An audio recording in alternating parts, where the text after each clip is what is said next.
అసలైన వార్త చూడండి. అసలైన సిసలైన కీలకమైన వార్త. రాజధాని అమరావతికి 15,000 కోట్లు ప్రపంచ బ్యాంకు సుముఖత.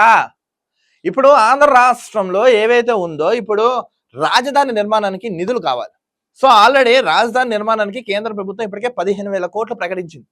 సో ఇప్పుడు ఈ 15,000 కోట్లు ఏదైతే ప్రకటించిందో ప్రపంచ బ్యాంకు సైతం సుముఖత చూపిస్తుంది. సో మనం కూడా ఇవ్వచ్చు, అభివృద్ధి చేయొచ్చు. ఆల్రెడీ డెవలప్ అవుతున్న రాష్ట్రం, నెక్స్ట్ కొత్త క్యాపిటల్.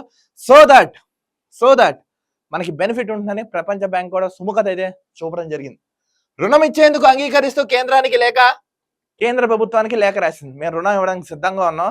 అక్కడ మొత్తం మేము వనరులు కానీ అన్ని కానీ చూసాం. సో దీనివల్ల యూజర్స్ ఉన్నాయని క్లియర్ కట్ గా తెలపడం జరిగింది.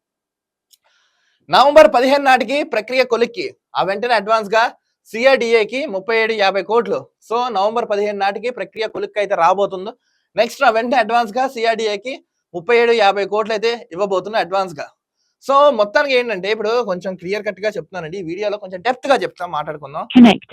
గత ప్రభుత్వంలో 3 రాజధానులని, ఈ రాజధానులని, 6 రాజధానులని నయా చాలా అంటే చాలా ఇబ్బందులు చేసి డైవర్షన్ పాలిటిక్స్ చేసింది గత ప్రభుత్వం.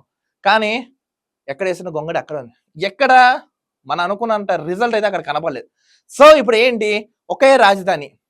సో ఇప్పుడు నిధులు పెట్టబోతున్నారు, పెట్టుబడులు రాబోతున్నారు, అప్పులు తీసుకుంటున్నారు, ఎవరైనా ఇచ్చే సాయం ముందుకు వచ్చారు.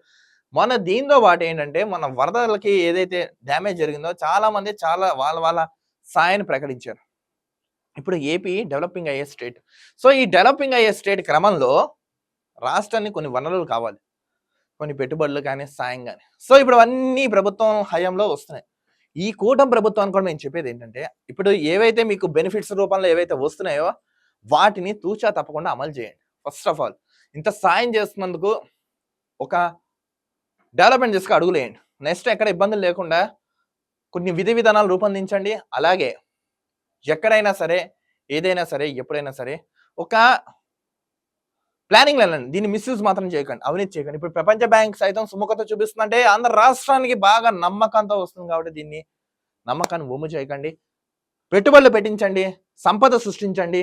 వచ్చిన సంపదని పథకాల రూపంలో ఏ రూపంలో ఇచ్చి ఎంప్లాయ్మెంట్ని కల్పించి నెక్స్ట్ రాష్ట్రానికి ఏవైతే కావాలో ఇంకా అవన్నీ ఏర్పాటు చేసి ఈ ప్రభుత్వం జనాలకి ఏవైతే హామీలు ఇచ్చి ప్రభుత్వం ఏర్పడి అధికారంలోకి వచ్చిందో 100% పూర్తి స్థాయిలో చేసి రాష్ట్రాన్ని అప్పుల ఆంధ్రప్రదేశ్గా ఉన్న ఆంధ్ర రాష్ట్రాన్ని నవ్యాంధ్రప్రదేశ్ దిశగా తీసుకెళ్లవలసిందిగా ఏపీ సీఎం నారా చంద్రబాబు నాయుడు గారికి ఈ వేదిక ద్వారా మేము కూడా తెలపడం జరుగుతున్నాం. సో మొత్తానికి అయితే వస్తుంది కాదు, దీన్ని మాత్రం దయచేసి ఎవరు మిస్యూజ్ మాత్రం చేయకండి. దీన్ని పెట్టుబడి రూపంలో ఇప్పుడు ఏవైతే వస్తున్నాయో దాన్ని ఆ దిశగా అడుగులు తీసుకెళ్ళండి. రాష్ట్రాన్ని ఒక అగ్రస్థానం నిలబడవలసిందిగా కోరుతున్నాం. దయచేసి అభివృద్ధి దిశగా ఈ ప్రభుత్వం పనిచేయవలసిందిగా కోరుతున్నాం.